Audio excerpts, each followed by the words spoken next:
The Lord be with you. A reading from the Holy Gospel according to Luke. Jesus said to his disciples, "Do not be afraid any longer, little flock, for your Father is pleased to give you the kingdom. Sell your belongings and give alms. Provide money bags for yourselves that do not wear out, an inexhaustible treasure in heaven that no thief can reach, nor moth destroy. For where your treasure is, there also your heart be. Gird your loins and light your lamps, and be like servants who await their master's return from a wedding, ready to open immediately when he comes and knocks. Blessed are those servants whom the master finds vigilant on his arrival. Amen, I say to you, he will gird himself, have them recline at table, and proceed to wait on them. And should he come in the second or third watch and find them prepared in this way, blessed are those servants. Be sure of this, if the master of the house had known the hour when the thief was coming, he would not have let his house be broken into. You must also be prepared, for at any hour you do not expect, the Son of Man will come." Then Peter said, "Lord, is this parable meant for us or for everyone?"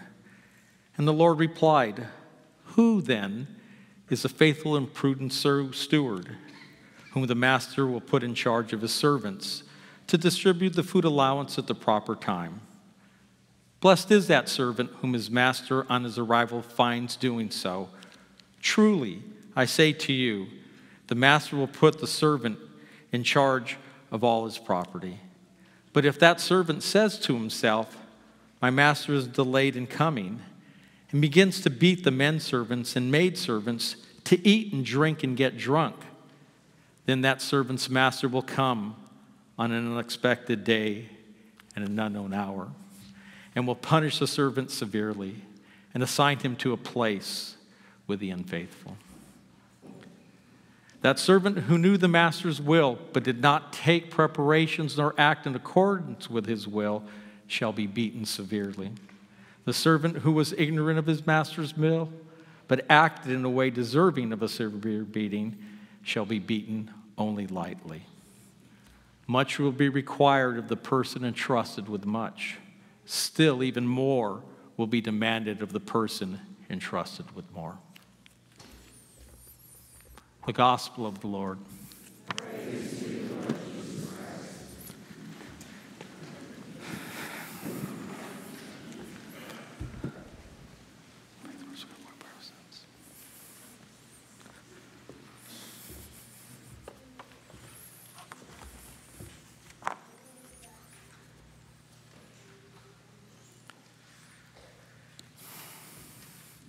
People are very interested when they find out that I'm a deacon and that I preach. And I get a lot of questions. Well, how do you go about doing this? How do you figure out what you're going to say? And I tell them, when I find out I'm going to preach, I start reading all 3 readings multiple times each day, and I pray. And I do this every single day until something comes to me.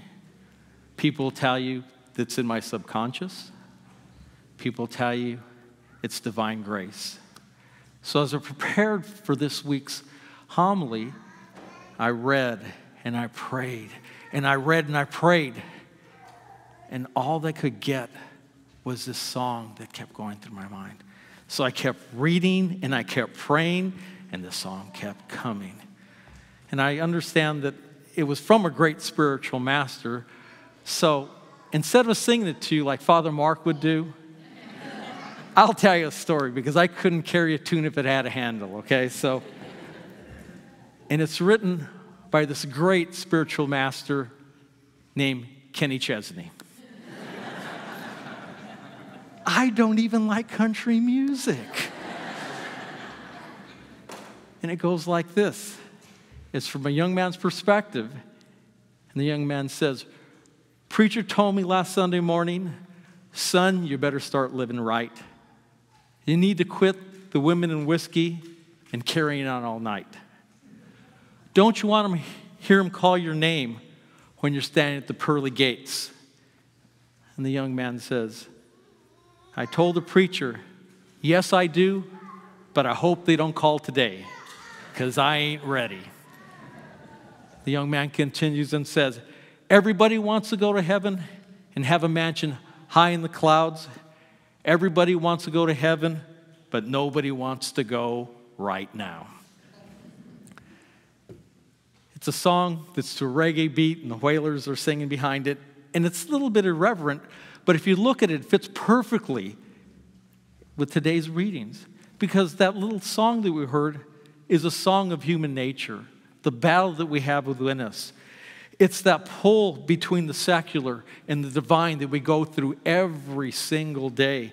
It's a struggle between the flesh and the soul that we well know. We're at a point in time where we're entering the middle of ordinary time. And if we look in our rearview mirror, we're seeing Lent and Easter begin to disappear. And if we look off into the horizon, we're going to start to see Advent and Christmas coming up pretty soon. But as of right now, we're entering the end of summer. Okay? During summer, our thoughts were of vacations, of parties, of graduations, of barbecues, of fun. But it's also a time that we can easily miss the mark. It's a time when some of us take a little bit of vacation from church. And even more, some of us take a little bit of vacation between our relationship between us and Jesus. Today's gospel is the gospel that we absolutely, positively need to hear. And this gospel could have easily been taken from reading during the Lenten season, the Advent season. The word Advent comes from a Latin word called adventus, which means arrival or coming. And for thousands of years, us and all humanity has waited for the Messiah to come to redeem and save the human race and to restore mankind's relationship with God. And just like during the Advent season, today we hear a story that calls us to be vigilant, to live in anticipation, to be prepared, and to live a life of faith. Well, it's easy to forget why and how the Gospels were written. The Gospels were written at a particular time, in a particular place, for a particular purpose, and for particular people. That's why we hear all four of them. There's differences. And we believe that Luke was writing for Gentile Christians that faced this inevitable struggle, the crisis and longing for waiting of Jesus to come back. And gradually what happens within this group of Gentile Christians, the anticipation began to give way, and they began to look at the return of Christ in a little bit of a different way that really applies to us today. They were still expecting the return of Jesus at the end of time, but they began to believe that Jesus came to them gradually and that Christ was always with them. There was this realization then that Christ was always present to them, but they weren't always present to Christ. So today's gospel, what it's about remembering God. And I think this gospel it's a really long reading, can be broken down into three sections. One is a teaching on possessions, one is a teaching on watchful and patience, and the other one is a teaching on faith. Jesus says, where your treasure is, there also your heart will be. And he calls us to build this treasure up that cannot be robbed by a thief or could be destroyed by a moth. And I think it's this, not disrespectful, but sometimes we're misguided as to when we think about wealth. And I don't think that what happens is that Jesus taught to us about those material possessions. And Mark very clearly told us that last week that life doesn't solely consist on material possessions. So I think this particular gospel goes deeper. I think what we've been entrusted with can't be measured in dollars. You can't keep it in a bank. You can't stash it away in a safe. You can't put it in a trust. It's far more important what we've been entrusted with it's the most monumental gift we can have, and that's the gift of our faith. We heard in the letter of Hebrews, it so eloquently put, that faith is a realization for what's hoped for, but evidence not seen. Faith is something that's beautiful, but faith is something that's mysterious also, and it can be ours if we're willing to accept it. And it can be ours if we're willing to also live it. You cannot accept it and not live your faith. We also hear about watchfulness. Watchfulness, it's being prepared for the return of Christ, but not solely the Christ that's going to appear at the end of time, but rather Christ who returns to us moment by moment, even though during the day we may not be aware of his visits, because we all get busy, we all get wrapped up in what we're doing, and a lot of times we begin to lose sight of what's important. Today, we get that reminder that we have to be ready for daily encounters with Jesus. I think it's God's desire to be part of our lives. I think it's just an ongoing dynamic that we live with. God stands knocking at our door every single day, and we have this choice. Do we let him in, or do we let him stay outside knocking?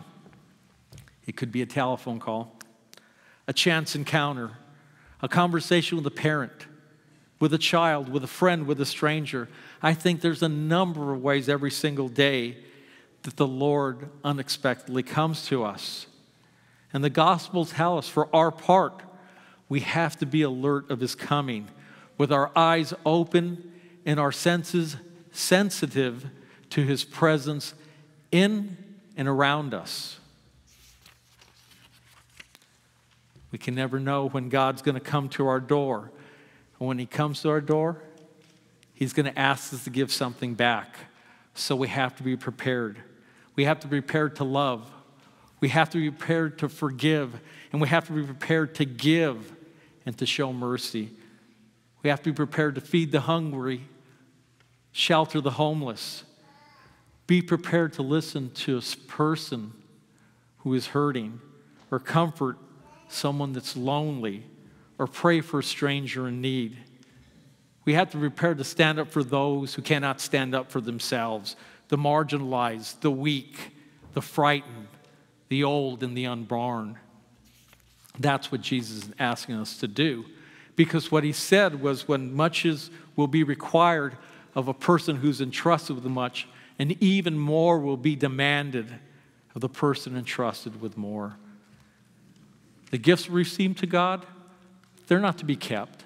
They're not to be hoarded. They're to be given away. And I believe at the end of time, we're going to be asked to account for the gifts that we were given. And I believe, my brothers and sisters, Jesus doesn't expect much of us, because we have to look and be grateful for what we have, because we're all rich. And I'm not talking about monetarily. You may be healthy. You may have a sound mind. You may have a ton of energy. You may be very, very smart. And I think Jesus is going to ask, how did you like your gifts? But I think also Jesus is going to ask us, what did you do to serve my people with your gifts? We're going to have to be willing to take some risks. I think we're going to have to take on more responsibility than we do. Honestly, I think we just have to use common sense to make things better. And I think we have to use our intelligence to create and build options for ourselves and those of God's kingdom. So what do the readings mean for us today?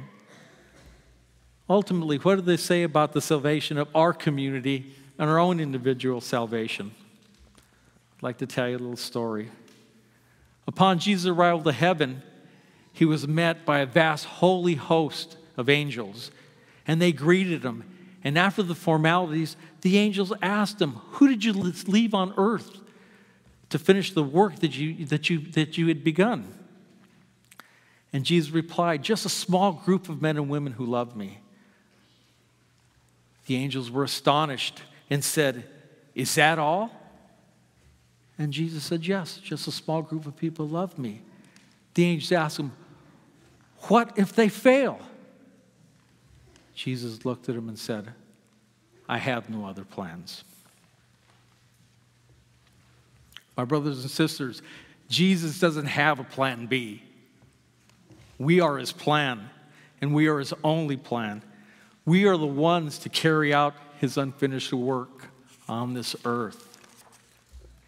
So this morning, I think it's only right and just that we pray to be ready whenever God comes and for whatever he asks us to do. And let us ask the Lord for wisdom and strength so that we can be faithful stewards over all that he has entrusted us with. So let us light the lamp, let us wait by the door, and let us be prepared. My brothers and sisters, let us be prepared for something wonderful.